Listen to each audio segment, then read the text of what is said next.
শিক্ষা গ্রহণ করা পাপ, আপনার কোনো অনুষ্ঠান করা পাপ, আপনার ধন সম্পত্তি রাখা পাপ, আপনার জমি জমায় রাখা পাপ। এই ছিল মনুস্মৃতি। আমরা শুধু ওই উচ্চ বর্ণের ব্রাহ্মণদের গোলামি করব, তার জন্য তারা মনুস্মৃতি তৈরি করেছিলেন। আর এই মনুস্মৃতিকে দহন করেছিলেন বাবা সাহেব ভীমরাও আম্বেদকর। 1950 সালে 25শে ডিসেম্বর মনুস্মৃতিকে দহন করে সংবিধানকে প্রতিষ্ঠাতা করেছিলেন।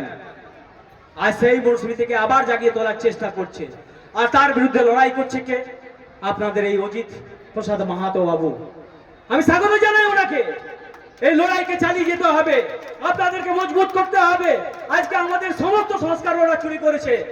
আজকে বলতে পারেন আমি আমার ইতিহাসের কথা বলছি না, ওদের লেখা ইতিহাসের কথা বলছি। আপনারা যদি পড়াশোনা করেছেন, অনেকে শিক্ষিত হয়েছেন, আপনারা জানেন আর্যরা কোথা থেকে এসেছিল। আর্যরা এসে আমাদেরকে অনার্য বলতে শুরু করে দিল এবং আমাদের সমস্ত কিছু সংস্কার পূজা পাঠ থেকে আরম্ভ করে আমরা তো প্রকৃতির পুজো করি। আমরা প্রকৃতির পুজো করি। আমরা ধান রুইতে গেলে পুজো করি, ধান শেষ কাটার সময় পুজো করি। আমাদের প্রত্যেকটা বাড়িতে দেখবেন পুজো হয় নিজের মন্ত্র নিজের তন্ত্র সব দিয়ে। কোনো পুরোহিতের ব্রাহ্মণের দরকার পড়ে না। পড়ে কি? কোনো পুরোহিতের দরকার পড়ে কি? আজকে আমি জানি সে কুড়মি সমাজ হোক, বাড়ি সমাজ হোক, আদিবাসী সমাজে হোক, তাদের নিজস্ব সংস্কারের নিজস্ব দেব দেবী আছে। আর একটা কথা জেনে রাখবেন, যদি আপনি আপনার সংস্কার সংস্কৃতি ভুলে যান, তাহলে কিন্তু আপনি জীবনে এগোতে পারবেন না। কারণ প্রত্যেকটা সমাজের ব্যাকবোন হচ্ছে, কমর শক্ত হচ্ছে তার নিজস্ব সংস্কার এবং নিজস্ব সংস্কৃতি। এটা আপনাদেরকে মনে রাখতে হবে। যে সংস্কারকে জাগিয়ে রাখার জন্য আজকে এই ধর্মের মঞ্চ যেটা করেছেন, তাহলে আপনার সংস্কারকে জাগিয়ে রাখার জন্য।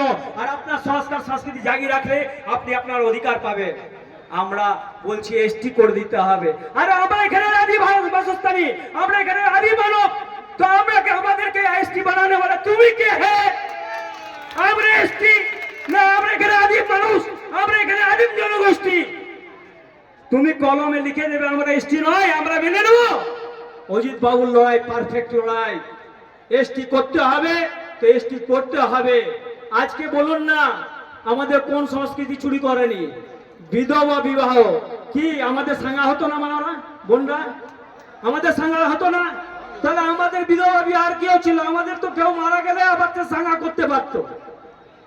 আমাদের কোনো ইয়ে ছিল নাকি যে সতীদাহ ছিল নাকি যে মারা গেলে দাহন করতে হবে কেউ ছিল কি? ছিল না। কারণ আমাদের যখন সাঙ্গা হতো তখন সতীদাহর কোনো গল্প ছিল না। আজ বিদ্যাসাগর মহান হয়ে গেল বিধবা বিবাহ চালু করে, রাজা রামমোহন রায় মহান হয়ে গেল সতীদাহ বন্ধ করতে। কাদের জন্য করেছে? তা উচ্চ বর্ণের জন্য করেছে, আমাদের কথা চিন্তা ভাবনা করেনি। আর একটা কথা জেনে রাখবেন, যে সমাজের নিজস্ব দল নাই তার কোনো বল নাই। আপনার সমাজে আপনার বল। আর যতদিন না পর্যন্ত আপনার সমাজের রাজা তৈরি করছেন, ততদিন পর্যন্ত আপনার অধিকার কেউ দেবে না, কেড়ে নিয়ে আসতে হবে। তাই আপনাদেরকে এক হতে হবে, আমাদেরকে এক হতে হবে। এক মঞ্চে লড়াই করে এই অঞ্চলের রাজা তৈরি করতে হবে। তাহলে কুর্মী সমাজের রাজা হোক, বাউরি সমাজের হোক, সেই আদিবাসী সমাজের হোক, রাজা তৈরি করতে হবে। আর রাজা হবার অধিকার কে দিয়েছে? সংবিধান। সংবিধান লিখেছে কে? বাবা সাহেব ভীমরাও আম্বেদকর। তাই বাবা সাহেব ভীমরাও আম্বেদকরের লেখা সংবিধান যেখানে আমাদের অধিকারকে লিপিবদ্ধ করেছে, সেই অধিকারকে নিয়ে আমরা, বাবা সাহেব বলেছে যে রাজনৈতিক শুধু অধিকার পেয়েছি, সামাজিক আর অর্থনৈতিক অধিকার কিন্তু আমরা এখনো পাইনি। তার জন্য এই সমাবেশ, তার জন্য বারবার লড়াই, বারবার আন্দোলন।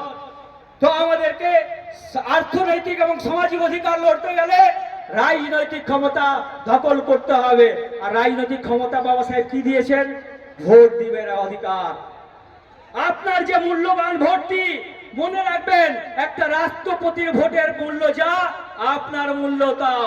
একটা খেটে খাওয়া মানুষের মূল্য যে, ভোটের মূল্য যা, একটা রিক্সাওয়ালা ভোটের মূল্য তাই। তাই আপনার মূল্যবান ভোটটিকে চিন্তা করবেন যে আগামী দিন আপনার সমাজের কাকে রাজা তৈরি করবেন, কাকে ভোটটা দেবেন, যে আপনার কথা ওই বিধানসভায়, ওই পার্লামেন্টে আওয়াজ তুলে অধিকারকে কেড়ে নিয়ে আসবে।